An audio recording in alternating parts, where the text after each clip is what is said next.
നമസ്കാരം, ലൂസ് ടോക്കിലേക്ക് സ്വാഗതം. നമസ്കാരം. ഇന്നും ഹിസ്ബുള്ളയെ കുറിച്ച് തന്നെ അല്ലെങ്കിൽ ലെബനനെ കുറിച്ച് തന്നെയാണ് ചർച്ച ചെയ്തത്. പക്ഷേ അതിന് മുമ്പ് ഒരുപാട് ഡെവലപ്മെൻറ്റ് നമ്മുടെ കേരളത്തിൽ ഉണ്ടായിക്കൊണ്ടിരിക്കുന്നുണ്ട്. ഞാനിപ്പോൾ ഈ ഏറ്റവും ഒടുവിൽ എനിക്ക് കിട്ടിയ വാർത്ത അന്വേഷണ സമിതി ADGP ആയി ബന്ധപ്പെട്ട അന്വേഷണം സംബന്ധിച്ച ശ്രദ്ധിച്ചല്ലോ. അതെ, ആ കാര്യങ്ങളിൽ പിന്നെ അതുപോലെ P ശശിക്കെതിരെ പാർട്ടിതല അന്വേഷണം ഇല്ല എന്നുള്ള തീരുമാനം വന്നിട്ടുണ്ടെന്ന് പറയുന്നത്. അതായത് ADGPക്കെതിരെ അന്വേഷണം ഉണ്ട് എന്നുള്ള വാർത്ത വരുന്നു. അതേസമയം P ശശിക്കെതിരെ അന്വേഷണം ഇല്ല എന്ന് പാർട്ടി. അപ്പോൾ ഇതിൽ നിന്ന് പാർട്ടി ഔദ്യോഗികമായി പറഞ്ഞതുകൊണ്ട്, പാർട്ടി സെക്രട്ടേറിയറ്റ് ഔദ്യോഗികമായി പറഞ്ഞുകൊണ്ട് P ശശിക്കെതിരെ അന്വേഷണം ഇല്ല എന്നുള്ള വിശ്വാസം. പക്ഷേ മറ്റേത് ഊഹാപോഹമാവാം. അതെ, കഴിഞ്ഞ ദിവസങ്ങളിലൊക്കെ തന്നെ ഇത്തരം ഒരുപാട് വാർത്തകൾ വന്നിട്ടുണ്ട്. എനിക്ക് തോന്നുന്നു ഈ ADGPക്കെതിരെയുള്ള വലിയൊരു വികാരം പൊതുവെ പോലീസ് സേനയ്ക്കകത്തുണ്ട്. ഒരുപാട് പേരുണ്ട്. കാരണം അദ്ദേഹം ന്യായമായ ഒരു കാര്യമാണ്. അദ്ദേഹത്തിൻ്റെ ഒരു ഒരു സർവാധിപത്യം ഈ പോലീസിലുണ്ടായിരുന്നു. അപ്പോൾ അതുകൊണ്ട് പോലീസിൽ അദ്ദേഹത്തിൻ്റെ അതേ റാങ്കിലുള്ള ഉദ്യോഗസ്ഥന്മാരടക്കം DGP അടക്കം എല്ലാവരും അയക്കെതിരെ ഭരണ കേന്ദ്രങ്ങളുമായി ഏറ്റവും അടുപ്പം പുലർത്തുന്ന ആളെന്നുള്ള നിലയിൽ ഇത്തരം ഉദ്യോഗസ്ഥന്മാർ എപ്പോഴും താഴോട്ടുള്ളവരടുത്ത് അധികാരം കാണിക്കുകയും ചെയ്യും. അപ്പോൾ ഇവിടെ DGPക്ക് എങ്ങനെ കണ്ടുകൂടാ, അതുപോലെ തന്നെ ബാക്കി ADGPമാർക്ക് ഇങ്ങനെ കണ്ടുകൂടാ. അപ്പോൾ ഇത് മാത്രമല്ല, അങ്ങേരുടെ കയ്യിലിരിപ്പ് അങ്ങനെയാണ് കേട്ടോ. ഞാൻ പറഞ്ഞത് നമ്മളിപ്പം അങ്ങേരുടെ കയ്യിലിരിപ്പ് അങ്ങനെയാണ്. പക്ഷേ ഇത്രയും കുറേ വർഷങ്ങൾക്കിടയിൽ ഇത്രയും ആരോപണ വിധേയനായ മറ്റൊരു ഉന്നത പോലീസ് ഉദ്യോഗസ്ഥൻ കാണില്ല എന്ന് തോന്നുന്നു. എനിക്ക് തോന്നുന്നു എക്കാലത്തും ഇപ്പം ശ്രീവാസ്തവ കരുണാകരൻ്റെ കാലത്ത് വളരെ ആരോപണ വിധേയനായിരുന്നു. എന്തിനേറെ ജയറാം പഠിക്കൽ. അപ്പോൾ എക്കാലത്തും ഈ ഉദ്യോഗസ്ഥന്മാർക്ക് അവരുടെ ഇഷ്ടത്തിന് നിൽക്കുന്ന ചില ആളുകളുണ്ടാവും. ആ ഇഷ്ടത്തിന് നിൽക്കുന്ന ആളുകൾ ഓരോ ആരോപണ അവരെ രാഷ്ട്രീയ മേധാവികളെ ഒരു വിധേയത്വം പുലർത്തും. ഒരു താഴോട്ടുള്ള അവരൊരു ശൃംഖല സൃഷ്ടിക്കും, ബാക്കിയുള്ളവരെ അവരെ എതിർക്കുകയും ചെയ്യും. അപ്പോൾ അവരുടെ അതേ റാങ്കിങ്ങിലുള്ളവർക്ക് ഉണ്ടാകുന്ന വിദ്വേഷം. ഇപ്പം ഇന്ന് തന്നെ ഒരു മുതിർന്ന മാധ്യമ പ്രവർത്തകൻ വിളിച്ചിട്ട് എന്നോട് പറഞ്ഞു, ഉറപ്പായിട്ട് MR പോയിരിക്കും. ഞാൻ പറഞ്ഞാൽ നിങ്ങൾ അതല്ല പോയിരിക്കും, നോക്കിക്കോ, അതുള്ള എല്ലാ നീക്കങ്ങളും നടന്നു കഴിഞ്ഞിരിക്കുന്നു ഒരു മുതിർന്ന മാധ്യമം. അപ്പോൾ അവർ പോലും ഇത് ഇൻവോൾവ് ആണ്. മാധ്യമ പ്രവർത്തകർ പോലും ഈ അജിത് കുമാറിൻ്റെ തലയെടുക്കുന്ന പദ്ധതിയുടെ ഭാഗമാണ്. ഇത് കൃത്യം പറയുകയാണെങ്കിൽ പണ്ട് K കരുണാകരൻ ജയറാം പഠിക്കലിനെ ആദ്യം സംരക്ഷിച്ചത്, അദ്ദേഹം രാജൻ കേസിൽ ജയറാം പഠിക്കലിനെ ആദ്യം അമിതമായി സംരക്ഷിച്ചു. അപ്പോൾ അന്ന് പറഞ്ഞു കേട്ടിട്ടുണ്ട്, അടിയന്തരാവസ്ഥ കാലത്ത് അന്ന് മുഖ്യമന്ത്രി അച്യുതാനന്ദനുള്ളപ്പോഴും K കരുണാകരൻ അദ്ദേഹത്തിൻ്റെ അപ്രമാദിത്വം കാണിച്ചിരുന്നു എന്നാണ്. ഒപ്പം അന്ന് IG ആയിരുന്ന VN രാജനെ മറികടന്നുകൊണ്ട് ജയറാം പഠിക്കൽ എല്ലാ കാര്യങ്ങളും ചെയ്യുമായിരുന്നു എന്നാണ്. IG അടുത്തൊന്നും പറയില്ല, ഇതെല്ലാം ആഭ്യന്തരം ഒന്ന് K കരുണാകരൻ്റെ അടുത്ത് പറയുകയുള്ളായിരുന്നു. അതിന് അവസാനം ഈ രാജൻ കേസിൽ K കരുണാകരൻ ചോദിച്ച ചോദ്യത്തിന് അദ്ദേഹം കൃത്യമായ മറുപടി കൊടുത്തിരുന്നില്ല എന്നും അതിൻ്റെ പേരാണ് അവസാനം K കരുണാകരനെ രാജിവെക്കേണ്ടെന്നുള്ള സംഭവമുണ്ട്. കരുണാകരൻ അയാളെ വിശ്വസിച്ചു. ജയറാം പഠിക്കൽ പക്ഷേ ശരിക്കും പറ്റിച്ചു. രാജന് ഉണ്ടോ എന്ന് വെച്ചാൽ രാജൻ പിന്നെ കസ്റ്റഡിയിൽ ഉണ്ടോന്ന് ഇല്ലെന്ന് അയാൾ വ്യക്തമായി പറഞ്ഞില്ല. അപ്പം K കരുണാകരൻ അസംബ്ലിയിലൊന്നും കോടതിയിൽ വേറൊന്നും പറയേണ്ടത് പറഞ്ഞാൽ മാറിപ്പോയി. അല്ല, ഇവിടെ പോലീസ് എന്നാൽ MR ആയിരുന്നു. അതിൻ്റെ ഉത്തരവാദി DGP തന്നെയാണ്.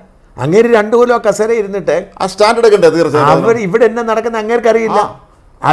എവിടെ എന്ത് ഇൻസിഡൻറ്റ് ഉണ്ടായാലും, കളമശ്ശേരി സ്ഫോടനം ഉണ്ടായപ്പോഴും ശരി, കൊച്ചിനെ തട്ടിക്കൊണ്ട് പോയപ്പോഴും ശരി, വയനാട്ടിൽ എല്ലായിടത്തും DGP ആയിട്ട് നിറഞ്ഞു നിന്നിരുന്ന അജിത് കുമാറാണ്. അപ്പോൾ അത് കഴിഞ്ഞ് സ്വയം തൻ്റെ പദവി ഇല്ലാതാക്കിയിട്ട് ഇപ്പോൾ ഒരു വർഷം എക്സ്റ്റൻഷൻ കിട്ടിക്കഴിഞ്ഞപ്പോൾ കാരണം ചൊറി ഇറങ്ങിയിട്ട് കാര്യമൊന്നുമില്ല. ഒരു കാര്യം ഞാൻ പറയാം, എനിക്ക് വലിയ പുച്ഛം തോന്നി ഇന്നത്തെ ഒരു വാർത്ത കണ്ടപ്പം. അതായത് ഈ RSS നേതാവ് ജയകുമാറിനെതിരെ അന്വേഷണം.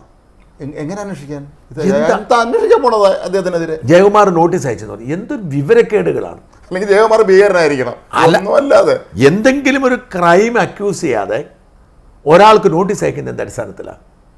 ഒരു ക്രൈമുമില്ല അയക്കെതിരെ. അല്ലെങ്കിൽ ഒന്നുകിൽ അയാൾ ഏതെങ്കിലും ഒരു ക്രൈം ചെയ്തു സംശയിക്കണം.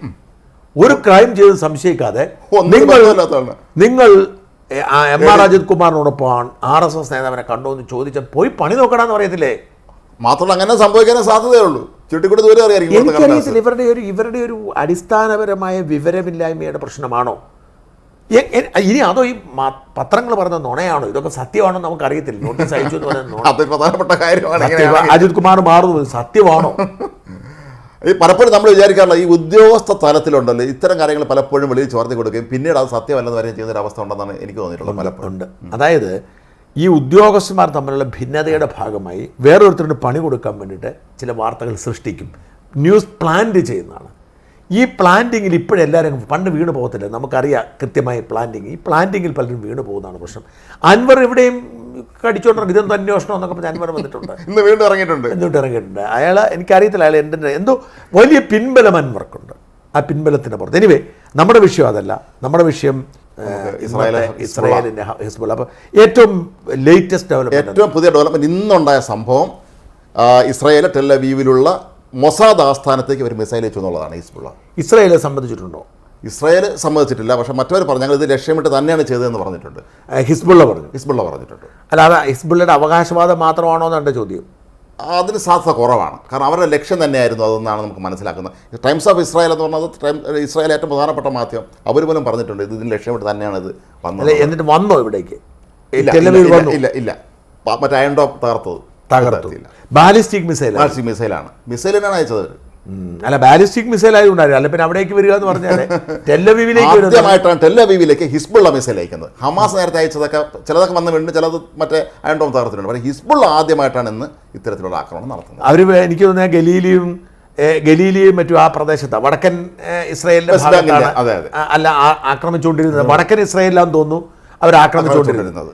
ഇപ്പൊ അവര് അതിനുള്ള സംവിധാനം ഹിസ്ബുള്ളയ്ക്ക് ഉണ്ടെന്ന് ഒരു വിദേശകാര്യ വിദഗ്ധൻ നേതൊരു മാധ്യമത്തിൽ ഇതേക്കുറിച്ച് പ്രതികരിച്ചത് ഹമാസ് അല്ല ഹിസ്ബുള്ള എന്ന് ഇസ്രായേൽ മനസ്സിലാക്കണമെന്നാണ്. അല്ല, അതൊരു പരിധി വരെ ശരിയാണ്.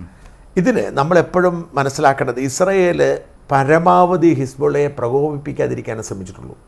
നമ്മളൊരു കാര്യം മനസ്സിലാക്കേണ്ടതെന്ന് വെച്ചാൽ വല്ലപ്പോഴും ഡമാസ്കസിലും ബെയ്റൂട്ടിലും റെയ്ഡ് നടത്തി കുറേ കൊലപാതകം നടത്താൻ അല്ലാതെ നിരന്തരമായ ഒരു ആക്രമണം അവർ നടത്തിയിരുന്നില്ല, ഒരിക്കലും നടത്തിയിട്ടില്ല. അതിൻ്റെ കാരണം യഥാർത്ഥത്തിൽ നമ്മളെപ്പോഴും മറന്നുപോകുന്ന, വേണ്ടതുപോലെ ചർച്ച ചെയ്യാത്ത ഒരു ഒരു ഒരു അധിനിവേശ പശ്ചാത്തലം. ബെയ്റൂട്ട് ഏതാണ്ട് 18 വർഷക്കാലം PLOയുടെ ആ കാലത്ത് 18 വർഷക്കാലം ഇസ്രായേലിൻ്റെ അധീനതയിലായിരുന്നു ബെയ്റൂട്ട്. അപ്പം ആലോചിക്കണ്ടായിരുന്നു, എനിക്ക് 1970 തൊട്ട് 2000 വരെ കണ്ടാണെന്നോ അതായിരുന്നു അധിനിവേശം. അല്ല, 70 എനിക്കൊന്ന് ജോർദാനുമായിട്ട് ഒരു പ്രശ്നം ഉണ്ടായപ്പോഴാണോ ഈ PLOയുടെ ആസ്ഥാനം ബെയ്റൂട്ടിലേക്ക് മാറി. അങ്ങനെ ലെബനൻ കേന്ദ്രീകരിച്ചായിരുന്നു യാസർ അറാഫത്തിൻ്റെ പ്രവർത്തനം നടന്നുകൊണ്ടിരുന്നത്. ഇത് സിറിയയുടെ പിന്തുണ ഉണ്ടായിരുന്നു. സിറിയ ആയിരുന്നു വാസ്തവത്തിൽ രാജ്യമെന്ന നിലയിൽ, അന്ന് ഇറാനായിരുന്നില്ല ഇവരെ PLO നൽകിയിരുന്നത്. അങ്ങനെ ഇവർ നിരന്തരമായി ഇസ്രായേലിനെ ആക്രമിച്ചുകൊണ്ടിരിക്കുന്നു, അവർ വലിയ തോതിൽ ശക്തിപ്പെട്ടുകൊണ്ടിരിക്കുന്നു. പക്ഷേ ഇസ്രായേൽ ഒരിക്കലും അങ്ങോട്ട് കയറി അറ്റാക്ക് ചെയ്യാൻ ശ്രമിച്ചില്ല. പക്ഷേ 1978 ഇവർ അറ്റാക്ക് ചെയ്തിട്ട് എന്നിട്ടും ഈ സിറിയ ഇവരുടെ ബന്ധം തുടർന്നുകൊണ്ടിരുന്നു. അതെനിക്ക് തോന്നുന്നു അന്ന് ഈ ബെഗിൻ എന്ന് പറഞ്ഞാൽ അതിശക്തനായ ഒരു പ്രധാനമന്ത്രി പണ്ടുണ്ടായിരുന്നു ഇസ്രായേൽ. അതിൻ്റെ ഉച്ചാരണം എങ്ങനെയാണെന്ന് എനിക്കറിയില്ല. അതിശക്തനായ 70-കളിൽ ഒരുപക്ഷെ അദ്ദേഹമായിരിക്കാം അന്ന് ഇസ്രായേലിനെ നയിച്ചിരുന്നതും. ആയിരിക്കണം. യഹൂദ് എന്താണ് അന്ന് അക്കാലത്തൊരു പ്രസിദ്ധനായ ഒരു പ്രധാന യഹൂദ് വാരോട്ടോ അങ്ങനെ ഒരാളുണ്ടായിരുന്നു. എന്തായാലും 82 ഇവരെ വീണ്ടും അടിച്ചു. 81 അടിച്ചിരുന്നു. 82 ഇവർ വലിയ അടി അടിച്ചു. ആ അടി എന്ന് പറഞ്ഞാൽ ചെറിയടിയായിരുന്നില്ല. അന്ന് അങ്ങനെയാണ് വാസ്തവത്തിൽ PLO മാനസാന്തരപ്പെടുന്നത്. വാസ്തവത്തിൽ ഈ PLOയും യാസർ അറാഫത്ത് പിന്നീട് സമാധാനത്തിന് നോബൽ സമ്മാനം കിട്ടിയ അടിസ്ഥാനപരമായി ഭീകരവാദിയായിരുന്നു. ഈ യാസർ അറാഫത്തിനെ നന്നാക്കി എടുത്തത് 82 അടിയാണ്. ആ 82 ഇവർ കയറിയിട്ട് എന്ത് ചെയ്തെന്ന് വെച്ചാൽ, ഒന്ന് സിറിയയുമായിട്ടുള്ള എല്ലാ ബന്ധവും വിച്ഛേദിക്കുന്ന തരത്തിൽ എല്ലാ റോഡും അവർ ബ്ലോക്ക് ചെയ്തു. സിറിയയുടെ നിരവധി വിമാനങ്ങൾ തകർത്തു. 7 ദിവസം കൊണ്ട് ആ കംപ്ലീറ്റ് ബെയ്റൂട്ടിൻ്റെ നിയന്ത്രണം പിടിച്ച PLOയെ ചിതറിച്ച് കളഞ്ഞു. പിന്നെ PLOയ്ക്ക് സമാധാനത്തിന് വേഷം കെട്ടാതിരിക്കാൻ നിവൃത്തിയില്ലായിരുന്നു. അങ്ങനെയാണ് ഈ പ്രശ്നം ഒതുക്കുന്നത്. പക്ഷേ നമ്മൾ പഠിക്കേണ്ട പാഠം, അതിനുശേഷം ഈ 2000 വരെ 18 വർഷം ഈ ബെയ്റൂട്ട് അവർ നിലനിർത്തിയെങ്കിലും ഈ സമയത്ത് ഹിസ്ബുള്ളയൊക്കെ കയറി വന്ന് വളർന്ന് മറ്റു സംഘടന ഉണ്ടായി. ഈ വലിയ തോതിൽ ഗറില്ല ആക്രമണങ്ങൾ ഇസ്രായേലിനെതിരെ ഉണ്ടായി. അങ്ങനെ ഒരുപാട് സൈനികർ കൊല്ലപ്പെട്ട സാഹചര്യം ഉണ്ടായിട്ടാണ് സഹി കെട്ടിട്ട് അവർ വേണ്ടെന്ന് വെച്ച് പോരുന്നത്. കളഞ്ഞിട്ട് പോയതാണ്. അങ്ങനെയാണ് അവർ 2000 ഇത് വിട്ടിട്ട് പോരുന്നത്. പക്ഷേ അതുകൊണ്ട് തന്നെ ഇസ്രായേൽ കഴിയുന്നതും ഹിസ്ബുള്ളയെ വിടാൻ ആഗ്രഹിക്കുന്നത്. കാരണം അവരെ സംബന്ധിച്ചിടത്തോളം അവർ കൊടുക്കാൻ ആഗ്രഹിക്കുന്ന ഒരു മുന്നറിയിപ്പ് എന്ന് പറയുന്നത്, നിങ്ങൾ ഹമാസിൻ്റെ സംരക്ഷകരാവണ്ട, ഞങ്ങൾ ഹമാസിനെ തീർത്തോളാം, നിങ്ങൾ നിങ്ങളുടെ കാര്യം നോക്കുമെന്ന് സന്ദേശം. അപ്പം ഈ ഹസൻ നസ്രുള്ള പറഞ്ഞിരിക്കുന്നത്, നിങ്ങൾ എന്ന് ഹമാസിനെ ആക്രമിക്കുന്ന നിർത്തുന്നോ അന്ന് വരെ ഞങ്ങൾ അറ്റാക്ക് ചെയ്യും, നിങ്ങൾ വെടിനിർത്തൽ എന്ന് വരെ പ്രഖ്യാപിക്കുകയോ അന്ന് ഞങ്ങൾ നിർത്തുന്നതാണ്. അപ്പോൾ അത് ഒരു ശരിയായ രീതിയല്ല. മാത്രമല്ല പിന്നെ ഇവരെ സംബന്ധിച്ച്, ഹിസ്ബുള്ളയെ സംബന്ധിച്ച് ഒരു പ്രകോപനമില്ലാതെ ഒക്ടോബർ 8 മുതൽ അവരൊക്കെ തുടങ്ങിയാണ് ആക്രമണം. അല്ല, അവരുടെ പിന്തുണ ഹമാസിനുള്ള പിന്തുണയാണ്. അപ്പം ആ സാഹചര്യത്തിൽ ഇനി എന്തു ചെയ്യുമെന്നുള്ള പ്രശ്നമുണ്ട്. അതായത് ഇസ്രായേലിനെ സംബന്ധിച്ചിടത്തോളം 5 മുഖം, നമ്മൾ കഴിഞ്ഞ ദിവസം സംസാരിച്ച 5 ഇടത്താണ് അവർ യുദ്ധം ചെയ്യുന്നത്. അവർക്കിപ്പോഴും ഒരു കാര്യം നമ്മൾ മനസ്സിലാക്കണം, ഇവർ ഈ ഹിസ്ബുള്ളയെ കേന്ദ്രീകരിച്ച് ലെബനിൽ ആക്രമണം നടത്തുമ്പോൾ യഥാർത്ഥത്തിൽ ഹമാസിന് കെൽപ്പോ ശക്തിയോ ഉണ്ടായിരുന്നു ഇപ്പോൾ അവർ ആക്രമിക്കേണ്ടതാണ്. പക്ഷെ അവരനങ്ങുന്നില്ല. തീർന്നു, ഹമാസ് തീർന്നു എന്നുള്ളത് ഏറ്റവും വലിയ തെളിവാണ്. അല്ലെങ്കിൽ തീർച്ചയായിട്ടും ഈ സമയം നോക്കി അവരും കൂടെ വന്നെ. അല്ല, അങ്ങനെയാണല്ലോ ഹമാസിനെ ആക്രമിച്ചുകൊണ്ടിരുന്നപ്പോഴാണല്ലോ ഹിസ്ബുള്ള കയറി വന്നിരുന്നത്. പക്ഷേ ഹിസ്ബുള്ളയെ ആക്രമിക്കും, ഹമാസ് അനങ്ങുന്നില്ല. ഹൂതി കേൾക്കാനില്ല. ഹൂത്തി പിന്നെ അല്ലെങ്കിൽ തന്നെ ചെങ്കടലിലുള്ള ഇട്ടാവട്ടം കളിയായിരുന്നു. അവിടെ അമേരിക്കൻ യുദ്ധക്കപ്പൽ ഒന്നോടി അവിടെ നിന്ന് പോയെന്ന്. അവരുടെ ലക്ഷ്യം സൗദിയെ തകർക്കുക എന്നുള്ളത് മാത്രമായിരുന്നു. അതിനപ്പുറത്തേക്ക്, കാരണം ആ സൗദി ആ യമനിൽ യുദ്ധം നടത്തിയിരുന്നല്ലോ. യമനിൽ സൗദി ബോംബാക്രമണം നടത്തിയതിൻ്റെ ഒരു പ്രതികാരം വാഞ്ചയിൽ രൂപപ്പെട്ടതാണ്, ഇറാൻ രൂപപ്പെടുത്തിയെടുത്തതാണ് ഈ ഹൂത്തികളെ. അവർ ലക്ഷ്യമാക്കിയിരിക്കുന്നത് വാസ്തവത്തിൽ സൗദിയെ മാത്രമാണ്. അതിനപ്പുറത്തേക്കുള്ള ത്രാണിയും അവർക്കില്ല. യഥാർത്ഥത്തിൽ ഈ ഹൂത്തികൾ കാരണമാണ് അമേരിക്കയും സൗദിയും തമ്മിൽ ബന്ധം ഇത്ര ഇങ്ങനെ പോകുന്നത്. കാരണം അമേരിക്കയുടെ സഹായത്താൽ മാത്രമേ സൗദിക്ക് അവരെ കൈകാര്യം പറ്റത്തുള്ളൂ. അപ്പോൾ ഇവിടെ ഈ ഹിസ്ബുള്ളയുടെ സൈനിക ശേഷിക്ക് നേരെ വലിയ തോതിൽ കമ്മ്യൂണിക്കേഷൻ വലിയ തോതിൽ തകർത്തിട്ടാണ് ഇവർ ഇറങ്ങിയത് എന്നുള്ളത് കൊണ്ട് മാത്രമാണ് ഇവർ കുറച്ചെങ്കിലും ഇസ്രായേലിൽ പിടിച്ചു നിൽക്കാൻ പറ്റുന്നത്. കാരണം ഹിസ്ബുള്ള പവർഫുള്ളാണ്. ഈ ഹൂത്തി ഇവരെ പോലല്ല, ഹമാസിനെ പോലെ അല്ല. 1.5 ലക്ഷം റോക്കറ്റുകളോ പിന്നെ ഇതുപോലെ മിസൈലോ അവർ കൈവശം ഇരിപ്പുണ്ടെന്നാണ് പറയുന്നത്. ഒരു 20,000 സൈനികരും ഉണ്ടെന്നുണ്ടാവും ഈ ഹിസ്ബുള്ള. മാത്രമല്ല, എപ്പം വേണമെങ്കിലും പരിശീലനവും സൈന്യവും ആയുധവും ഒക്കെ ഇറാൻ തരുമല്ലോ, കൊടുക്കും. അങ്ങനെ പശ്ചാത്തലം. അപ്പം ഇവരെ സംബന്ധിച്ചിടത്തോളം, ഇസ്രായേലിനെ സംബന്ധിച്ച് ഹിസ്ബുള്ള തലവൂരാനുള്ള മാർഗം നോക്കണം, ഇവരെങ്ങനെ ഒഴിവാക്കാന്നുള്ള. അപ്പം അവിടെയുള്ള വഴി എന്ന് പറയുന്നത് ഒന്നുകിൽ ഇവരുടെ ഈ ശക്തി ക്ഷയിപ്പിക്കുന്ന തരത്തിൽ അറ്റാക്ക് ചെയ്യുമ്പോൾ കണ്ടിന്യൂസ് ആയിട്ട് ആക്രമിക്കുക. അപ്പോൾ ഇവർ വേണം ഒഴിഞ്ഞു പോയാൽ, അതായത് ഇസ്രായേലിന് വേണം, ഹിസ്ബുള്ളയ്ക്ക് വേണമെങ്കിൽ തൽക്കാലം പിന്മാറാം. ആ ഒരു സാഹചര്യം കൂടെ. അല്ലെങ്കിൽ ഇവർ കണ്ടിന്യൂസ് ആക്രമിച്ചാൽ ഇപ്പം തന്നെ ഏതാണ്ട് 600-700 പേര് മരിച്ചു അവിടുത്തെ ആളുകൾ. അപ്പോൾ ഇത് പക്ഷേ ഇസ്രായേലിന് ആ മരണസംഖ്യ കൂടുന്നതിനോട് താല്പര്യമില്ല. കാരണം ഗാസ ഇതിനോടകം തന്നെ ആളുകൾ നിരപരാധികൾ കൊല്ലപ്പെട്ടുകൊണ്ടിരിക്കും. 1000-10,000 കൊല്ലപ്പെട്ടിരിക്കുക. അപ്പോൾ അങ്ങനെ ഗാസയിൽ ഈ മരണങ്ങൾ ഇങ്ങനെ സംഭവിച്ചുകൊണ്ടിരിക്കുമ്പോൾ ആ കൂട്ടത്തിൽ പോയി അതേപോലൊരു ഗാസ സൃഷ്ടിക്കാൻ ഇസ്രായേലിന് താല്പര്യമില്ല. പിന്നെ നമ്മൾ വേറെ കാര്യം കൂടെ ആലോചിക്കണം. ഈ ഹിസ്ബുള്ളയ്ക്കോ അല്ലെങ്കിൽ ഹമാസിനോ അതോ അല്ലെങ്കിൽ ഇറാനോ സിറിയയ്ക്കോ ഒക്കെ തീരുമാനം എടുക്കുന്നത് പോലെ അത്ര എളുപ്പത്തിൽ ഇസ്രായേൽ തീരുമാനം എടുക്കാൻ പറ്റില്ല. കാരണം ഇസ്രായേൽ പാർലമെൻറ്റ് സമ്മതിക്കണം. വാസ്തവത്തിൽ ഈ 80കളിൽ അവരുടെ ഈ ലെബനനിലുള്ള പോരാട്ടം അതിന് വലിയ തിരിച്ചടിയുണ്ട്, പാർലമെൻറ്റ് സമ്മതിക്കായിരുന്നതാണ്. അപ്പോൾ ഈ ഇസ്രായേൽ പാർലമെൻറ്റ് ഇപ്പോഴും പ്രശ്നമുണ്ട്. ഇസ്രായേലിൽ നെതന്യാഹുവിനെതിരെ പാർലമെന്റ് വലിയ പ്രശ്നം നടക്കുന്നുണ്ട്. ഈ ഏകാൽബന്ധിനെ മാറ്റാൻ നീക്കത്തിനെതിരെ ഒരു രംഗത്തെത്തിയിട്ടുണ്ട്. വളരെ സിമ്പിൾ ഓർത്താൽ മതി. നമ്മുടെ രാജ്യത്ത് ഈ BJP മോദി സർക്കാർ കോൺഗ്രസ് സമ്മതിക്കുമോ? ഇത് തന്നെയാണ് എല്ലായിടും നടക്കുന്നത്. എന്തെങ്കിലും കോൺഗ്രസ് സമ്മതിക്കുമോ? അവരും ഉടക്കുണ്ടാക്കത്തില്ലേ? അവർ രണ്ട് സമീപനമല്ലേ ഇവരുടെ? ഇപ്പം മോദിയുടെ സമീപനമല്ല ഇസ്രായേലിനോട് കോൺഗ്രസിൻ്റെ സമീപനം. ഇപ്പം നാളെ പിന്നെ നെതന്യാഹു UN പിന്നെ പൊതുസഭയിൽ സംസാരിക്കാൻ തീരുമാനിച്ചിരുന്നതാണ്. ഒരുപക്ഷെ മറ്റന്നാളത്തേക്ക് മാറും എന്നും പറയുന്നുണ്ട്. ചിലപ്പോൾ അത് ഇന്ന് പുറപ്പെടാനിരുന്നതാണ്. ഈ വിഷയമായിരിക്കും സംസാരിക്കാൻ പോകുന്നതെന്നാണ് അവർ. ഈ ദിവസങ്ങളിൽ നമ്മളെല്ലാ രാഷ്ട്രതലന്മാരോട് പ്രസംഗിക്കുന്നുണ്ടല്ലോ. അപ്പം നെതന്യാഹു വരുന്നുണ്ട്. പക്ഷേ ഇതിനകത്തൊരു റിസ്ക് ഉണ്ട്. ഇത് ജനീവയിലാണല്ലേ? ഇതിനകത്തൊരു റിസ്ക് ഉണ്ട്. അമേരിക്കയിലാണ്. അതുകൊണ്ട് സേഫായി. കാരണം എന്താണെന്ന് വെച്ചാൽ ഈ അയാളെ വേണേൽ അറസ്റ്റ് ചെയ്യാം. അറസ്റ്റ് ചെയ്യും ചെന്ന ഇവരെല്ലാം അവിടെ രാജ്യങ്ങളിൽ പോകാൻ പറ്റുള്ളൂ നിലവിലവസ്ഥയിൽ. പുട്ടിന്റെ അവസ്ഥയാണ് പുട്ടിൻ ഇന്ത്യ പോലും വന്നില്ല. അങ്ങനെ പ്രശ്നമുണ്ട്. അപ്പം ഇവിടെ ഇസ്രായേലിനെ സംബന്ധിച്ചിടത്തോളം എന്തായാലും അവർക്ക് ബോംബാക്രമണം തുടരുന്നത്. 3-ാം ദിവസം തുടർച്ചയായിട്ട് ബോംബാക്രമണം നടത്തി ആളുകളെ കൊന്നുകൊണ്ടിരിക്കേണ്ടി വരും. ഹിസ്ബുള്ളയെ ഭയപ്പെടുത്തിക്കൊണ്ടിരിക്കേണ്ടി വരും. പക്ഷേ ഇത് എത്ര കാലം അങ്ങനെ മുമ്പോട്ട് പോകാൻ പറ്റും? അപ്പോൾ അവരുടെ മുമ്പിലുള്ള വഴികളെന്ന് പറയുന്നത് വളരെ പരിമിതമാണ്. ഇന്ന് ഞാൻ വായിച്ച റിപ്പോർട്ടിൽ പറയുന്നത് 3-4 സാധ്യത. ഒന്ന്, യുദ്ധം തുടരുക, ആക്രമണം നടത്തിക്കൊണ്ടിരിക്കുക, പക്ഷേ ലോകം മുഴുവൻ ബഹളം വെച്ചുകൊണ്ടിരിക്കും. ശാശ്വത പരിഹാരമല്ല. 2, ഇവർ ലെബനനിൽ തന്നെ ഇസ്രായേൽ അതിർത്തിയോട് ചേർന്ന് ഒരു 12-18 മൈൽ വരെ ബഫർ സോൺ പ്രഖ്യാപിക്കുക. ആ ബഫർ സോണിൻ്റെ നിയന്ത്രണം ഇസ്രായേലുണ്ടാവുക. പക്ഷേ അതിന് ലെബനൻ സമ്മതിക്കാൻ പോകുന്നില്ല, ഒരിക്കലും സമ്മതിക്കില്ല, ഹിസ്ബുള്ള സമ്മതിക്കാൻ പോകുന്നില്ല. അല്ലെങ്കിൽ അവർ ബലം പിടിച്ച് അധിനിവേശം നടത്തി അവിടെ ക്ലിയറാക്കി ഇസ്രായേൽ സേന ആ ചുമതല ഏൽക്കണം. 12 മുതൽ 18 മൈലെങ്ങാണ്ടാണെന്നോ? 18 മൈലാ പറയുന്നത്. നല്ല ദൂരമുണ്ടത്. അല്ല പറ്റത്തില്ല. കാരണം എന്താ വെച്ചാൽ ഈ അതിനപ്പുറത്തേക്ക് അങ്ങനെ ബഫർ സോൺ പിടിച്ചാൽ മാത്രമേ ഒരു വശം സാധിക്കൂ. ഇവർ ഇസ്രായേലിൻ്റെ പ്രോബ്ലം എന്ന് വെച്ചാൽ അവരുടെ ഈ വടക്കൻ ഇസ്രായേൽ ഭാഗത്തു നിന്ന് ആളുകൾ പോയിരിക്കുന്നു. അവർക്ക് തിരിച്ചു വരണം, സ്വന്തം വീടില്ലാതെ കഴിയുവാണ്. അപ്പോൾ അതൊരു വശം. അല്ലെങ്കിൽ ബെയ്റൂട്ട് മൊത്തം പിടിക്കുക. ബെയ്റൂട്ട് മൊത്തം പിടിക്കാൻ പണ്ട് ചെയ്തതുപോലെ ചെയ്യുക. പക്ഷേ ഈ പറയുന്ന റിസ്ക് ഉണ്ട്. കാരണം പഴയതിനേക്കാൾ അന്ന് PLO ആയിരുന്നു. PLO അവർ നശിപ്പിച്ചിരുന്നു. പക്ഷേ ഹിസ്ബുള്ള അന്ന് PLO ഒന്നും അല്ലെങ്കിൽ ലോകരാഷ്ട്രങ്ങളെല്ലാം സമ്മതിച്ച് പോയിക്കൊണ്ടിരുന്ന ഒരു എല്ലാവരും പൈസ കൊടുത്തൊക്കെ അവരെ സഹായിച്ചിട്ടുണ്ട്. ഹിസ്ബുള്ളയ്ക്ക് അതിന്റെ ആവശ്യമില്ല ഇറാന്റെ സഹായത്തിന്. അതുകൊണ്ട് ഇറാൻ അവിടെ ഗറില്ല പോരാട്ടം രംഗത്ത് വരുമ്പോൾ എത്ര കാലം ഇസ്രായേലിനെ അവിടെ പിടിച്ചു നിൽക്കാൻ പറ്റുമെന്നൊരു ചോദ്യമുണ്ട്. മാത്രം ഇന്ന് ഇറാൻ പ്രസിഡന്റ് പെഷസ്കിയാണ് CNN അഭിമുഖത്തിൽ പറയുന്നത്, അങ്ങനെ ഹിസ്ബുള്ള ഒറ്റയ്ക്ക് നിന്ന് പോരാട്ടത്തിന് തോൽക്കാൻ ഞങ്ങൾ അനുവദിക്കില്ല എന്നാണ്, ഞങ്ങൾ പിന്തുണ കൊടുക്കുന്നതാണ്. ആ വാചകം മാത്രമേ ഉള്ളൂ, അതാണ് സാധ്യത. അത് തന്നെയാണ് കാരണം. മറ്റേ ഹനിയെ കൊല്ലപ്പെട്ടതിൻ്റെ അന്ന് അവരെ പരമോന്നത നേതാവ് പറഞ്ഞു ഞങ്ങൾ ഇസ്രായേൽ ഇന്ന് തന്നെ ആക്രമിക്കുമെന്ന്. ഇനി ആക്രമിച്ചിട്ടില്ല. പക്ഷെ ശ്രദ്ധിക്കേണ്ട ഒരു കാര്യം, നമ്മുടെ ഹസൻ നസറുള്ള കാര്യമായിട്ട് ഇപ്പം മിണ്ടുന്നില്ല എന്നുള്ളതാണ്. ആദ്യത്തെ ദിവസം വന്ന് രംഗത്ത് വന്ന് ബഹളം എന്നുള്ളതാണ് ചോദ്യം. ഒരു ജീവിച്ചിരിപ്പുണ്ടാവും, കാരണം ലെബനിൽ അവർ കയറി ഒന്നും പ്രത്യേകിച്ച് ചെയ്തിട്ടില്ല. മാത്രമല്ല അവിടെയും തുറങ്കോണ്ടെന്ന് പറയുന്നുണ്ട് ഇപ്പം. അല്ല, പ്രത്യേകിച്ച് കാര്യമായിട്ടും ചെയ്തിട്ടില്ല. അപ്പം ഇവർക്ക് ഈ വഴികളിലൂടെ അപ്പം ലെബനനെ പിടിച്ച് എടുത്ത് കൊണ്ടുപോകുക എന്നുള്ളൊരു വഴിയാണ് അവരുടെ മുമ്പിലുള്ളത് പ്രധാനമായിട്ടും, അല്ലേ? അതെ.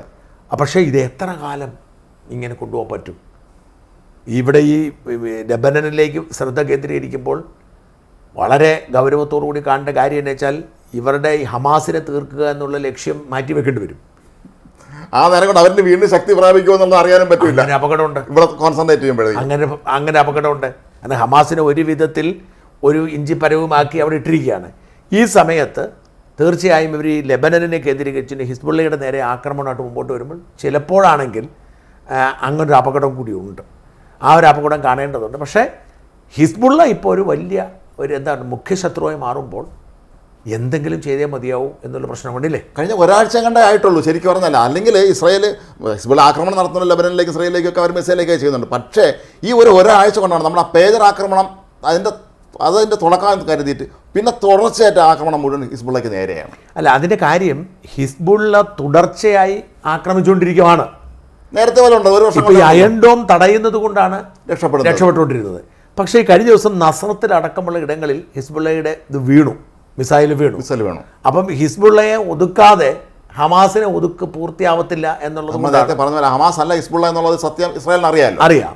അതുകൊണ്ട് തന്നെയാണ് ഹിസ്ബുള്ളയെ ഒതുക്കാനും രണ്ടിലൊന്ന് തീരുമാനമാക്കാൻ വേണ്ടി അവർ രണ്ടും കൽപ്പിച്ച് ഇറങ്ങിയത്. അപ്പം ഇതിനിടെ ഇസ്രായേൽ സൈനികരൊക്കെ കൊല്ലപ്പെടുന്നുണ്ട് കേട്ടോ. കുറേ ഇസ്രായേൽ സൈനികർ കൊല്ലപ്പെടുന്നുണ്ട്. യഥാർത്ഥത്തിൽ ഹമാസിനുള്ള ഏറ്റുമുട്ടലിൽ ധാരാളം ഇസ്രായേൽ സേന കൊല്ലപ്പെട്ടിട്ടുണ്ട്. അത് പ്രധാന പദവികൾ വഹിക്കുന്നവരുടെ പേരൊക്കെ അവർ കൊടുക്കാറുള്ളൂ. സാധാരണ പട്ടാളക്കാരൻ മരിച്ചാൽ അവരങ്ങനെ വാർത്ത കൊടുക്കാറില്ല. ഈ ഹിസ്ബുള്ളയ്ക്ക് ഇതിനുള്ള നഷ്ടം എന്താ സംഭവിച്ചത്? എത്ര കൊലപാതകങ്ങൾ, എത്ര പേർ പ്രധാനപ്പെട്ട ആളുകൾ? കഴിഞ്ഞ ദിവസങ്ങളിൽ തന്നെ ഒരു 12 പേര് ഒരുമിച്ച് കൊല്ലപ്പെട്ടിട്ടുണ്ട്. കഴിഞ്ഞ ആഴ്ച തന്നെ പ്രധാനപ്പെട്ട മാത്രം ഇന്നലെ മെനിഞ്ഞെല്ലാമായിട്ട് ഒരു ഖുബൈസ് അങ്ങനെ ഏറ്റവും പ്രധാനപ്പെട്ട അവരുടെ ഒരു കമാൻഡർ കൊല്ലപ്പെട്ടിട്ടുണ്ട്. അപ്പോൾ ഈ കമാൻഡർ പദവിയിലുള്ളവരാണ് ഇപ്പോൾ നിരന്തരം ഹിസ്ബുള്ളയ്ക്ക് നഷ്ടപ്പെട്ടുകൊണ്ടിരിക്കുന്നത്. അത് വലിയൊരു നഷ്ടമാണ് അവരെ സംബന്ധിച്ച്. കഴിഞ്ഞ ദിവസങ്ങളിൽ നമ്മൾ ഇന്നലെ ചർച്ച ചെയ്തതുമാണ്, ഇവർ അടുത്തൊരു ഒക്ടോബർ 7 ആവർത്തിക്കാൻ വേണ്ടി ചർച്ച നടക്കുമ്പോഴാണ് അവിടെ മിസൈൽ ആക്രമണം നടത്തിയ ഇസ്രായേൽ. അപ്പോൾ അതൊരു വലിയ നഷ്ടമാണ്. അവർ ഏറ്റവും പ്രധാനപ്പെട്ട അവരുടെ സൈനിക നീക്കങ്ങൾ ചുമതല വഹിക്കുന്ന ആളുകളാണ് ഒറ്റയടി കൊല്ലപ്പെട്ട 12 പേര്. അപ്പം ഹിസ്ബുള്ളയ്ക്കും ഒരുപാട് നഷ്ടമാണ് സംഭവിച്ചുകൊണ്ടിരിക്കുന്നത്. പക്ഷേ എങ്കിൽ പോലും ഹിസ്ബുള്ളയ്ക്ക് അണികളുണ്ട്, അതുപോലെ തന്നെ ഹിസ്ബുള്ളയ്ക്ക് അവരുടെ ഫൈറ്റേഴ്സ് ഉണ്ട്, ആയുധങ്ങളുണ്ട്. അപ്പം ഈ പറഞ്ഞ നിങ്ങൾ 20,000-2,20,000-ഓളം 1.5 ലക്ഷത്തോളം റോക്കറ്റുകളും മിസൈലുകളും ഉണ്ടെന്നാണ്. അതുപോലെ മറ്റു ഡ്രോണുകളുണ്ട്. അപ്പം ഈ ഇറാനിൽ നിന്നത് വരുന്നുണ്ടാവും ആവശ്യത്തിലധികം. ഇപ്പോൾ ഈ ബാലിസ്റ്റിക് മിസൈലൊക്കെ തീർച്ചയായിട്ടും ഇറാൻ നിർമ്മിതമായിരിക്കും, അല്ലാതെ ബാലിസ്റ്റിക് മിസൈൽ ഒരിക്കലും ഉണ്ടാകാൻ പറ്റത്തില്ല.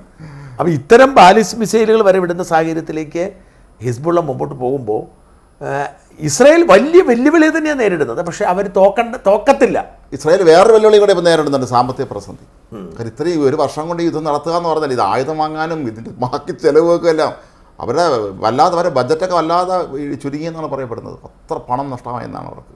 ഈ അമേരിക്കൻ ആയുധം വാങ്ങിക്കുമ്പോൾ എത്ര ആയിരക്കണക്കിന് ബില്യൺ ഡോളറൊക്കെ അല്ലേ വാങ്ങുന്നത്. കാശിൻ്റെ കാര്യത്തിൽ അമേരിക്ക വിട്ടുവീഴ്ചയും ചെയ്തില്ല. ഇല്ല. വാസ്തവത്തിൽ അമേരിക്ക ഇത്തരം യുദ്ധത്തെ പ്രോത്സാഹിപ്പിക്കുന്ന പോലും അവരുടെ കച്ചവടം നടക്കാൻ പറ്റില്ല. ഈ കപ്പലേച്ചനൊക്കെ മിക്കവാറും പൈസ വാങ്ങി എല്ലാം മേടിക്കും. നമ്മുടെ ഈ കേരളത്തിൽ ദുരന്തം ഉണ്ടാകുമ്പോൾ കേന്ദ്രം കാശ് മേടിക്കുന്ന മാതിരി 17 കോടി രൂപയാണ് എയർ ലിഫ്റ്റിങ്ങിന് വേണ്ടി എഴുതിയെടുത്തത്.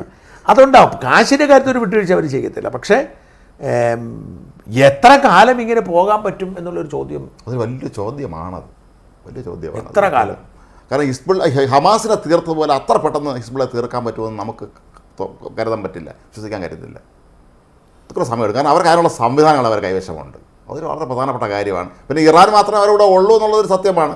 ഇപ്പം ഇസ്രായേലിനെ സംബന്ധിച്ച് പിന്നെ പടിഞ്ഞാറൻ രാജ്യങ്ങൾ, അമേരിക്കയും യൂറോപ്പും എല്ലാവർക്കും ഒപ്പം ഉണ്ട്. ആ ഒരു സന്ദർഭത്തിലാണ് ഇറാൻ പറയുന്നത് ഈ പടിഞ്ഞാറൻ രാജ്യങ്ങളെല്ലാം കൂടെ ഒരുമിച്ച് നിന്ന് ഒരു രാജ്യത്തെ സഹായിക്കുമ്പോൾ ഹിസ്ബുള്ളയെ സഹായിക്കേണ്ടത് ഞങ്ങളുടെ കടമയാണെന്ന്. അല്ല, ഈ ഒരു സഹായം ഓക്കെ, ഈ പറയുന്നതിന് ന്യായമുണ്ട്. പക്ഷെ അവർ സഹായിക്കുന്ന ആയിക്കോട്ടെ, പക്ഷേ എന്നാലും നേർക്കുനേർ യുദ്ധം നടത്തി അങ്ങ് ഇതിൻ്റെ പ്രോബ്ലം ലെബനനെ ആക്രമിക്കാനേ പറ്റൂ എന്നുള്ള പ്രശ്നമുള്ളത്.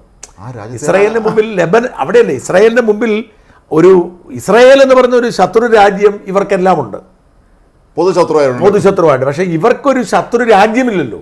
എല്ലാം ഈ ആശാമാരത്ത് കയറി പറ്റിയിരിക്കുന്ന ഓരോ രാജ്യത്ത് കയറി പറ്റിയിരിക്കുന്നില്ല. ലെബൻ ഇവരുടെ ശത്രുവല്ല, ഫലസ്തീൻ ഇവരുടെ ശത്രുവല്ല, സിറിയ ശത്രുവല്ല, ഇവരാരും ഇവരുടെ ശത്രുവല്ലല്ലോ. അതേസമയം സൈന്യം നേരിട്ടുള്ള ഒരു യുദ്ധത്തിന് ഇറങ്ങുന്ന സാഹചര്യം ഉണ്ടായി. എനിക്ക് തോന്നുന്നത് ഒരു പരിധിവരെ ഈ പ്രശ്നത്തിൻ്റെ പരിഹാരം ഇറാൻ അടിക്കുന്നതായിരിക്കും. കാരണം അവർക്ക് ഇറാനെ തിരിച്ചടിക്കാം. അങ്ങനെ ആകുമ്പോഴാണ് നമ്മൾ പറഞ്ഞ അപകടം ഉണ്ടാകുന്നത്.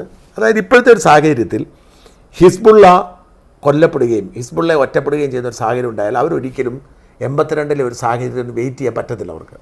ഉറപ്പാണ്, കാലം മാറി, വേറെ കാലഘട്ടത്തിൽ. അപ്പോൾ ഹിസ്ബുള്ളയെ വളരെയേറെ കാശ് മുടക്കിയും വളരെയേറെ കഷ്ടപ്പെട്ടുമാണ് ഇറാൻ ട്രെയിൻ ചെയ്തെടുത്തിട്ടുള്ളത്. അപ്പോൾ ആ ഹിസ്ബുള്ളയെ ഒറ്റയടിക്ക് ഇവർ തുടച്ചു നീക്കാൻ ഇറങ്ങിയാൽ ഇറാൻ ഇറങ്ങേണ്ടി വരും.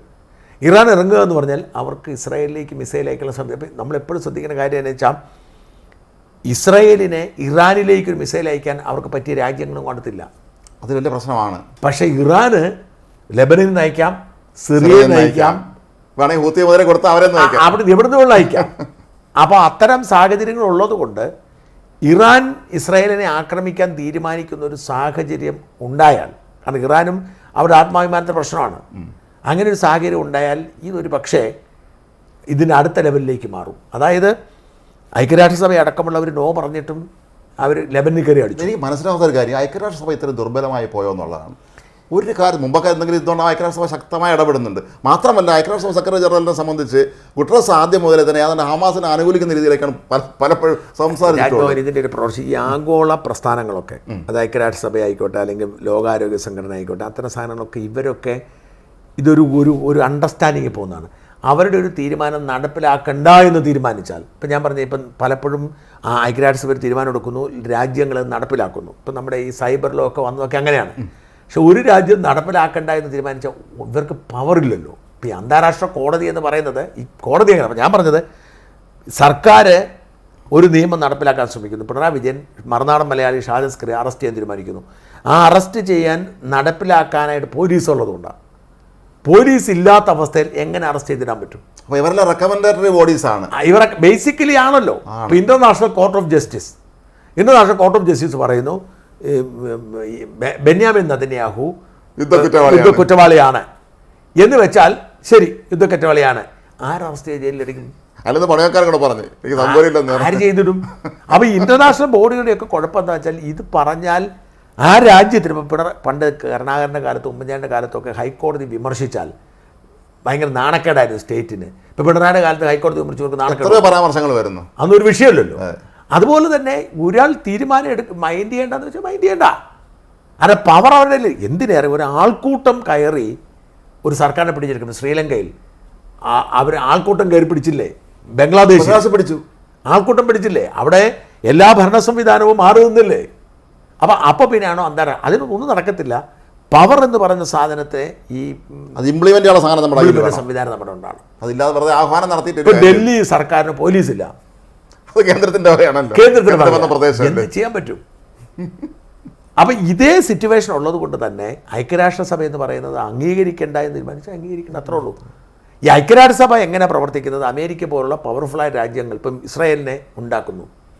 ഇസ്രായേലിനെ ഫലസ്തീനിൻ്റെ മണ്ണിൽ കൊണ്ട് ഇസ്രായേലിനെ സൃഷ്ടിക്കാൻ അവർ തീരുമാനമെടുക്കുന്നു. ആ തീരുമാനമെടുക്കുമ്പോൾ അമേരിക്കയും പാശ്ചാത്യ രാജ്യങ്ങളും കട്ടയ്ക്ക് നിന്നതുകൊണ്ടാണ് നടന്നത്. അല്ലെങ്കിൽ അപ്പം തന്നെ അറബ് വാർ ഉണ്ടാകുന്നു, ഇസ്രായേലിന് എല്ലാ പിന്തുണയും കൊടുക്കുന്നു, ഇസ്രായേൽ ജയിക്കുന്നു. അപ്പം ഇതുപോലെ തന്നെ ഒരു സംവിധാനമാണ് ഇപ്പോഴും ഉള്ളത്. അപ്പോൾ ഇവിടെയാണ് ഞാൻ പറഞ്ഞത്, ഇത് ഇറാൻ അടിച്ചാൽ അവിടെയാണ് ചോദ്യം. ഇപ്പം ഇസ്രായേൽ ഇറാനെ അടിക്കത്തില്ല, ഇസ്രായേലിൻ്റെ രീതിയല്ല. പക്ഷെ ലെബനനെ അടിക്കുന്നു. ലെബനന് വലിയ കൂട്ടക്കുരുതി ഉണ്ടാകുന്നു, നിരപരാധികളെ മനുഷ്യർ കൊല്ലപ്പെടുന്നു, വലിയ തോതിൽ ഗാസയിലുണ്ടതിനേക്കാൾ വലിയ തോതിൽ പ്രതിഷേധമുണ്ട്. കാരണം ഗാസ അറ്റ്ലീസ്റ്റ് അവരുടെ ഈ ഹമാസ് എന്ന് പറയുന്ന അവിടുത്തെ ഒരു ഭരണ സംവിധാനമാണ്, അവരുടെ മേഖലയാണ്. അവരതിനെ ഒരു സ്വാതന്ത്ര്യ സമരമായിട്ട് കാണുന്നുണ്ട്. പക്ഷേ ലെബനനിലെ ജനങ്ങൾ എന്ത് ചെയ്തു? അവർ സ്വതന്ത്ര രാഷ്ട്രത്തിൽ ജീവിച്ച് സ്വതന്ത്രമായി ജീവിക്കാനിരിക്കുന്ന ഇവന്മാരെ കയറ്റിയിട്ട് പ്രശ്നം ഉണ്ടാക്കുമ്പോൾ വലിയ തോതിലുള്ള ഒരു എന്താ പറയുന്ന ഒരു വലിയൊരു പ്രതിഷേധം ലോകം മുഴുവൻ വ്യാപപ്പെടും. ഈ സമയത്ത് നിൽക്കക്കള്ളിയില്ലാതെ ഇറാൻ അടിച്ചു എന്ന് കരുതുക. ആണവായുധം പോട്ടെ, ആണവായുധം അവരുടേതൊന്നും ടെസ്റ്റ് ചെയ്ത ആണവായുധമല്ല. ഇസ്രായേലിൻ്റെ പക്ഷേ അതിനേക്കാൾ കടുത്തതാണ്. എനിക്കൊന്ന് ഇസ്രായേലാന്ന് തോന്നുന്നു ഏറ്റവും ആദ്യം ആണവായുധം ഉണ്ടാക്കിയത്. അമേരിക്കയുടെ സമയത്ത് തന്നെ ഇസ്രായേൽ ആണവായുധം ഉണ്ടാക്കി വെച്ചിരിക്കുന്നതാണ്. അപ്പോൾ എൻ്റെ ചോദ്യം, ഇവർ തിരിച്ച് ഇസ്രായേൽ ഇറാനെ ആക്രമിച്ചാൽ, ഗൗരവേറിയാണ്, ഇറാനെ ഇസ്രായേൽ കയറി ആക്രമിച്ചാൽ ഇതിൽ മൂന്നാം ലോകമഹായുദ്ധമായി രൂപപ്പെടാം. പണ്ട് സംഭവിച്ചതിൻ്റെ മറ്റൊരു പതിപ്പായി മാറാം. അത് ഞാൻ പറഞ്ഞത് ശരിയാണ്. ശാക്തിക ചേരികളൊക്കെ ഇത് വളരെ കുഴപ്പം പിടിച്ചൊരു സാരിയാണ്. കാരണം ഇറാൻ ആക്രമിച്ചാൽ റഷ്യ അടക്കം ചൈനയടക്കം രാജ്യങ്ങൾ, അതുപോലെ തന്നെ ഇസ്ലാമിക രാജ്യങ്ങൾ, ഇവർക്കൊന്നും അങ്ങനെ നോക്കിയിരിക്കാൻ പറ്റത്തില്ല. ഇറാനും സൗദിയും തമ്മിൽ ശത്രുതയിലാണെങ്കിലും അമേരിക്ക ഇവരെല്ലാം സോപ്പിട്ട് കൈവച്ചിരിക്കുകയാണെങ്കിലും, പക്ഷേ ആ ഒരു രാജ്യത്തിൻ്റെ മേൽ ആക്രമണം ഒഴിച്ചുവിടുന്നതോടെ അതൊരു ഇവരെല്ലാം ഒറ്റക്കെട്ടാവും. അതൊരു യുദ്ധാന്തരീക്ഷത്തിലേക്ക് മാറാനുള്ള സാധ്യതയുണ്ട്. അപ്പം ലോകം ഇപ്പോൾ സാഹചര്യത്തിൽ ഭയപ്പെടേണ്ടത്, അതായത് ഇപ്പോൾ നടന്നിരിക്കുന്ന ഈ ലെബനൻ ആക്രമണവും ചുറ്റുപാടുമുള്ള സാഹചര്യങ്ങളും ഒരു പക്ഷേ ഒരു മൂന്നാം ലോകമഹായുദ്ധത്തിന് വഴിതെളിച്ചാൽ പോലും അത്ഭുതപ്പെടാനില്ല. കാരണം ഇത് ഒരു പരിഹാരമില്ലാതെ നീളുകയാണല്ലോ ഇതിങ്ങനെ. പണ്ടൊക്കെ ഇത്തരം യുദ്ധങ്ങൾ, ഞാൻ 82-ൽ ഇസ്രായേൽ ലെബനനെ ആക്രമിക്കുമ്പോൾ 7 ദിവസം കൊണ്ട് അവർ ലക്ഷ്യം സാധിച്ചിരുന്നു. പിന്നീട് സെറ്റിൽമെൻറ്റിനൊക്കെ സമയമെടുത്തെങ്കിലും, പക്ഷെ ഒരു വർഷമായിട്ട് ഇസ്രായേലിന് ഇപ്പം ഹമാസിനെ പോലും അവരുടെ തീർക്കാൻ കഴിഞ്ഞിട്ടില്ല. ഹിസ്ബുള്ളെ തുടങ്ങിയിട്ടേ ഉള്ളൂ ശരിയായ രീതിയിൽ.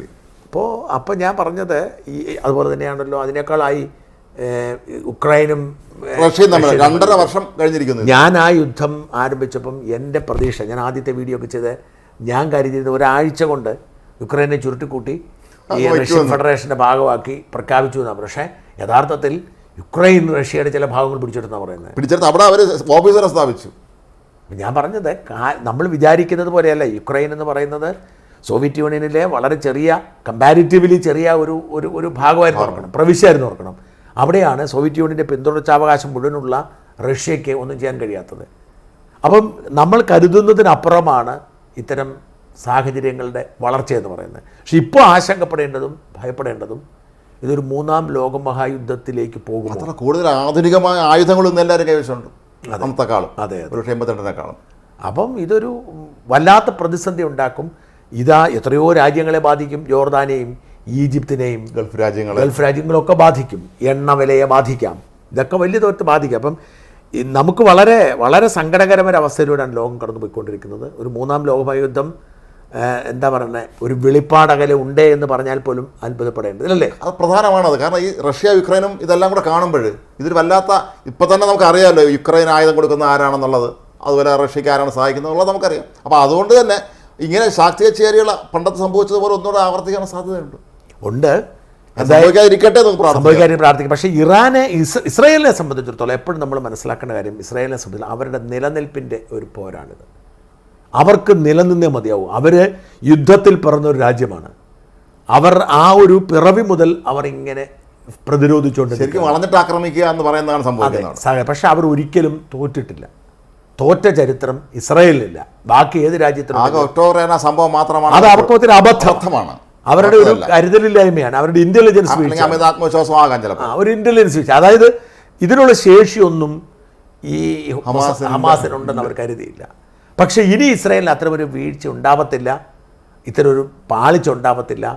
അതുകൊണ്ട് തന്നെ തീർച്ചയായും ഇപ്പോഴത്തെ ഒരു അന്തരീക്ഷം ഒരു എന്താ പറയുക, ഒരു മൂന്നാം ലോകമഹായുദ്ധത്തിൻ്റെ സാധ്യതയിലേക്ക് വഴിതെളിക്കുന്നത് നമ്മളെയൊക്കെ ബാധിക്കാം. കാരണം എൻ്റെ അമ്മ പറഞ്ഞ ഞാനിപ്പോൾ ഓർക്കുന്നുണ്ട്, 2ാം ലോകമഹായുദ്ധ കാലത്ത് എൻ്റെ അമ്മയോട് പറഞ്ഞിട്ടുണ്ട്, അവർ പട്ടിണി ശരിക്കും ഉണ്ടാവുമായിരുന്നു. അമ്മയൊക്കെ എൻ്റെ അമ്മയ്ക്ക് അന്ന് എത്ര 40-45 സ്കൂളിൽ പഠിക്കുക.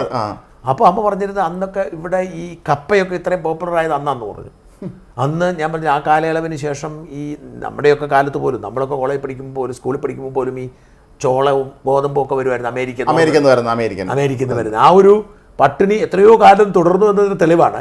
നമുക്ക് അമേരിക്കയിൽ നിന്ന് വരുന്ന ചോളവും അന്ന് ആലോചിച്ച് വയ്ക്കും, നമുക്ക് ഭക്ഷണത്തിന് വേണ്ടിയിട്ട് അമേരിക്ക ധാന്യം തരിക എന്ന് പറയുന്നൊരവസ്ഥ എന്നാ നമ്മുടെ ചെറുപ്പത്തിൽ നമ്മൾ സ്കൂളിൽ പഠിക്കുമ്പോണ്ടല്ലോ ഇത് കൊണ്ടുവരുന്ന ഉപ്പ കൊടുക്കുമായിരുന്നല്ലോ. അത് ആ തരത്തിൽ ഓരോ കാലമായി നമുക്കുണ്ടായിരുന്നു. അപ്പോൾ ഈ ഒരു യുദ്ധം ഉണ്ടാകുമ്പോൾ സത്യത്തിലെയും ഇപ്പോൾ ഈ മലയോര കർഷകരുടെ പ്രശ്നമൊക്കെ പറയുന്നുണ്ടല്ലോ, മലയോര കർഷകരെ അതായത് അന്ന് കാട് കയറി കയ്യേറ്റക്കാരെന്ന് പറയുമ്പോൾ വാസ്തവത്തിൽ അന്ന് രണ്ടാം ലോകമഹായുദ്ധത്തെ തുടർന്നുണ്ടായ പട്ടിണിയെ മറികടക്കുന്നതിന് വേണ്ടി ഉണ്ടായ ഒരു പരിഹാരമായിരുന്നു ഈ കാട് തെളിച്ച് കൃഷി ആരംഭിക്കാൻ. അന്ന് ഈ കാട് തെളിക്കണമെങ്കിൽ മലമ്പനി ഉണ്ടാവും, അവിടെ മലമ്പാമ്പുണ്ട്, ആനയുണ്ട്. ഇതിനെയൊക്കെ അതിജീവിക്കാനുള്ള ധൈര്യം ഞങ്ങളുടെ നാട്ടിലെ അച്ചായന്മാർക്ക് മാത്രമേ ഉണ്ടായിരുന്നുള്ളൂ. ഞങ്ങളുടെ കൂടെ കുറേ ആളുകളും കൂടി അങ്ങനെയാണ് ഈ വയനാട്ടിലും കണ്ണൂരൊക്കെ പോയി അവിടെ എല്ലാം, പ്രത്യേകിച്ച് കണ്ണൂർ, കാസർഗോഡ്, മലപ്പുറത്ത് എല്ലാ അതിർത്തി പ്രദേശത്ത്, ഇടുക്കിയുടെ ഒരുമാതിരിപ്പെട്ട എല്ലാ ഭാഗവും, എന്തിനേറെ കോട്ടയം രൂപ.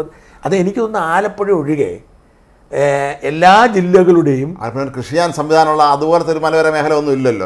എല്ലാ മേഖലയിലും ആലപ്പുഴ ഒഴികെ എല്ലാ മേഖല, പാലക്കാടിന് അതിപ്പോൾ വടക്കാഞ്ചേരി, അമ്പൂരി ഭാഗത്തുണ്ട്, വടക്കാഞ്ചേരി, പാലക്കാട്, വടക്കാഞ്ചേരി, കൊളത്തുപ്പുഴ, ആ ഒരു മേഖല, കൊളത്തുപ്പുഴയുണ്ട്, പത്തനംതിട്ട ഒരുപാട് ഭാഗങ്ങൾ, മറ്റേ ആങ്ങമൂഴി ഭാഗത്തേക്ക് പോകുന്നില്ലേ, അവിടെ എല്ലാം സീതത്തോട്, ചിറ്റാർ ഈ ഭാഗങ്ങളെ, ഞങ്ങൾ കോട്ടയത്താണെങ്കിൽ എരുമേലി മുതലായ ഭാഗങ്ങളെ, തൃശ്ശൂർ ആതിരപ്പള്ളി, അത് പശ്ചിമഘട്ടം കടന്നു പോകുന്ന മലപ്പുറത്ത് നിലമ്പൂർ മേഖല, മലപ്പുറം നിലമ്പൂർ അങ്ങോട്ട് ആ മേഖലയിലേക്ക് പോകുന്ന മുഴുവൻ, കോഴിക്കോട് എന്താണ് താമരശ്ശേരിയൊക്കെ ഉണ്ടല്ലോ, താമരശ്ശേരി അപ്പുറത്ത് ചക്കിട്ടുപാറ, ഊരാച്ചുണ്ട്, വലിയ സ്ഥലം. കണ്ണൂർ പോവുകയാണെങ്കിൽ ഇരിക്കൂറും പേരാവൂരും മുഴുവൻ, അതെ ഈ രണ്ട് മണ്ഡലം മുഴുവൻ, അതായത് ആലക്കോട്, മണക്കടവ്, ചെമ്പേരി, ഈ സ്ഥലങ്ങൾ മുഴുവൻ ഇങ്ങനെ കൂടി. അപ്പോൾ ഈ സ്ഥലങ്ങളൊക്കെ കൃഷി രൂപപ്പെടാൻ കാരണം അടിസ്ഥാനപരമായിട്ട് സെക്കൻഡ് വേൾഡ് വാറിന് ശേഷമുണ്ടായ പട്ടിണിയാണ്. ഇത് വളരെ മറന്നു. അപ്പോൾ അത്തരം പട്ടിണിയുടെ ചരിത്രമൊക്കെ ഉള്ളത് കൊണ്ട് തന്നെ മറ്റൊരു ലോകമേഖല ഉണ്ടാകുക എന്ന് പറഞ്ഞാൽ ഈ സാങ്കേതിക വിദ്യ ഇത്രയും വളർന്നിരിക്കുമ്പോൾ, നിർമ്മിത ബുദ്ധി ഇത്രയും വളർന്നിരിക്കുമ്പോൾ അപകടമാണ്. കാരണം നമ്മൾ ഈ പേജർ പൊട്ടിത്തെറിച്ചു എന്ന് പറഞ്ഞതുപോലെയൊക്കെ തന്നെ എന്തെല്ലാം സംഭവിക്കാം നമ്മുടെ നാട്ടിലൊക്കെ ഒരു പക്ഷേ. എന്തായാലും ഒന്നും സംഭവിക്കാതിരിക്കട്ടെ എന്ന് പ്രാർത്ഥിക്കാം. ഇസ്രായേലിനെ സംബന്ധിച്ചുള്ള നിലനിൽപ്പിൻ്റെ പോരാട്ടമാണ്. അവർ ഇങ്ങനെ പോരാടിക്കൊണ്ടേയിരിക്കും. ഇസ്രായേലിനെ തോൽപ്പിക്കുക എന്ന് പറയുന്നത് പ്രയാസമായിരിക്കും. നമസ്കാരം.